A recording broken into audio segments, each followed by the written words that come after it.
দীর্ঘদিন ধরে পশ্চিমবঙ্গের যে ভোট সংস্কৃতি, যে রাজনৈতিক সংস্কৃতি তৈরি হয়েছে, পর্যন্ত আক্রান্ত হচ্ছে। প্রকাশ্যে সংসদে বলা হচ্ছে যে সারা ভারতবর্ষের সংবাদ মাধ্যম বিক্রি হয়ে গিয়েছে।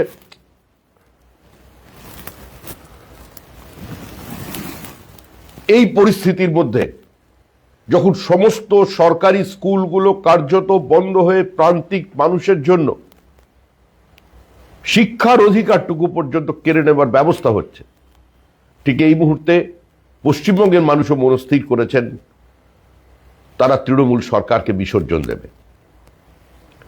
তৃণমূল কার্যত একটা অভিশাপ হয়ে পশ্চিমবঙ্গের বুকের উপর চেপে বসেছে। 2011 সালে মানুষ জানতেন যে মমতা বন্দ্যোপাধ্যায় যে প্রতিশ্রুতিগুলো মানুষের কাছে দিচ্ছেন, এই প্রতিশ্রুতি বাস্তবায়িত করা এই সরকারের পক্ষে সম্ভব নয়।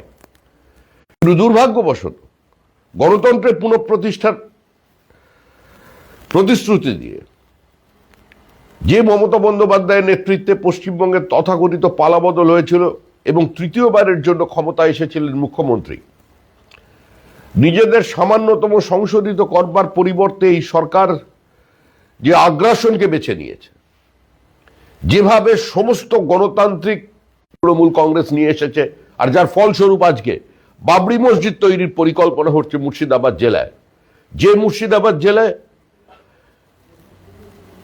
যে শিকলকালীকে আহ্বান জানাচ্ছে প্রধানমন্ত্রীর এই জনসভায় অংশগ্রহণ করবার জন্য। আসমুদ্র হিমাচল, ভারতবর্ষের মানুষ যার উপরে আস্থা রাখেন, যার উপরে বিশ্বাস করেন, যে মোদির গ্যারান্টি, মানে তিনি যা প্রতিশ্রুতি দেন সেই প্রতিশ্রুতি তিনি রক্ষা করেন, তিনি স্বপ্ন দেখাতে পারেন, স্বপ্নকে বাস্তবায়িত করতে পারেন। আজকে তার না মানুষের দেওয়া করের টাকা দিয়ে সেটা পূর্তি হবে।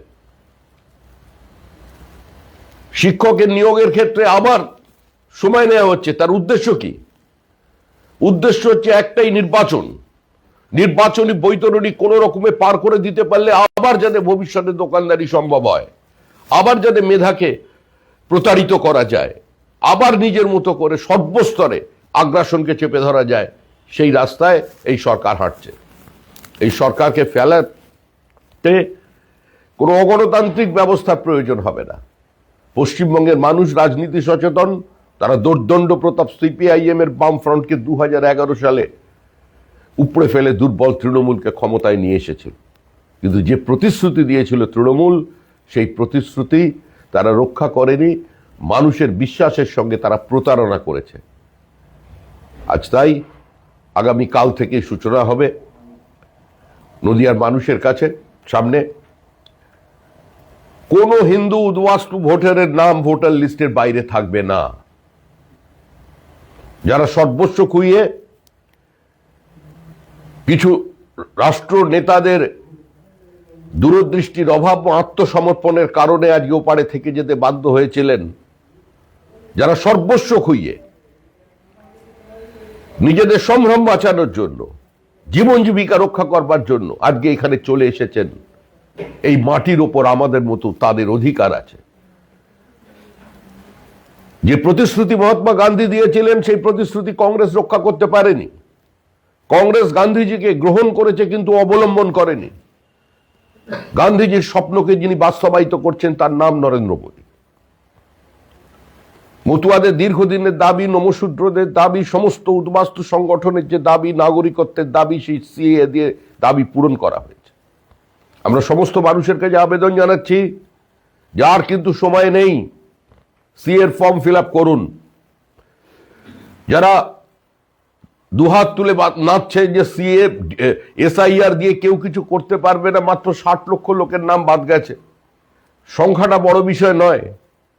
হিয়ারিং সেসব যখন শুরু হবে, আমাদের যেটা দাবি আশা করি নির্বাচন কমিশন সেটা রক্ষা করবেন, যে লাইভ স্ট্রিমিং এর, সেটা হলে আজকে মানুষ দেখতে পাবে কোথায় নিয়ে গিয়ে তারা পশ্চিমবঙ্গকে দাঁড় করিয়েছে, কারা ভোটার লিস্টে আছে। ধন্যবাদ। मोदी जी कल कहाँ मीटिंग करेंगे, जनसभा कहाँ करेंगे? हिंदी में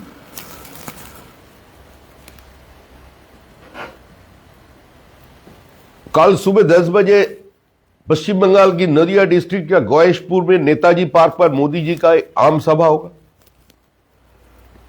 उसमें भाग लेने के लिए सुबह 10 बजे हम लोग सभी लोगों को पास आमंत्रण दे रहे हैं।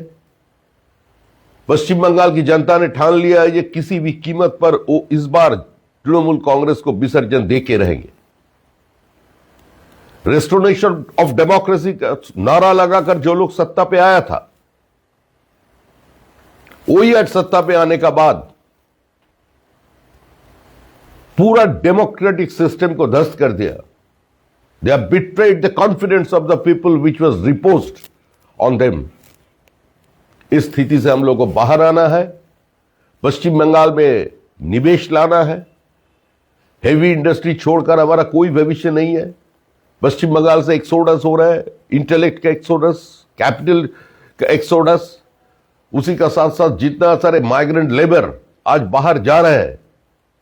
ममता जी 5,000 रुपया महीना घोषणा करने का बाद भी ट्रेन भरे हुए लोग जा रहे हैं। किसी जमाना ऐसा था जिस समय काम के लिए लोग बंगाल आते थे, आज अब बंगाल छोड़कर बाहर जा रहे हैं। ऐसा स्थिति को बदलना है। पश्चिम बंगाल में अगर कोई भी हेवी इंडस्ट्री आया, अगर किसी जगह पे भी किसानों का लैंड एक्विजिशन का जरूरत पड़े, तो हमारा जो फॉर्मूला है ये सिर्फ किसानों को मुआवजा नहीं, सिर्फ सोलेसियम नहीं, सिर्फ जमीन का कीमत दुगना नहीं, उसका उसी इंडस्ट्री में आपको शेयर देना चाहिए, उन लोगों का पार्टिसिपेशन होना चाहिए। तो ये सारे मुद्दे लेकर दुनिया की सबसे जनप्रिय जो है लोकप्रिय प्रधानमंत्री व्यक्तित्व और भारत की प्रधानमंत्री जिस प्रचार का शुरुआत कर रहे हैं, पश्चिम बंगाल का जो पुराना गौरव था उसको फिर से वापस लाने के लिए उसके ये यात्रा में सब लोग शामिल हो। দাদা গয়েশপুর না তাহেরপুরে বোধহয় সভাটা আছে। আপনি তাহেরপুর, তাহেরপুর। এটা লাইভ দেখতে লোক বলুন কালকে আগামীকালের সভাটা কোথায় আছে বলেছেন? তাহেরপুরে হবে, গয়েশপুর আপনি বলেছেন। সরি, ঠিক করেছেন। আগামীকাল 20 ডিসেম্বর সকাল 10টায় নদিয়ার তাহেরপুরের নেতাজি পার্ক ময়দানে প্রধানমন্ত্রী শ্রী নরেন্দ্র দামোদর দাস মোদীর এই বিশাল জনসভায় পশ্চিমবঙ্গের সমস্ত মানুষকে, নদিয়া জেলার মানুষকে আহ্বান করছি যে পশ্চিমবঙ্গের এই জঙ্গলরাজকে উপড়ে ফেলার জন্য 2026-এর নির্বাচনে তৃণমূলের বিসর্জনকে নিশ্চিত করবার জন্য দেশের প্রধানমন্ত্রী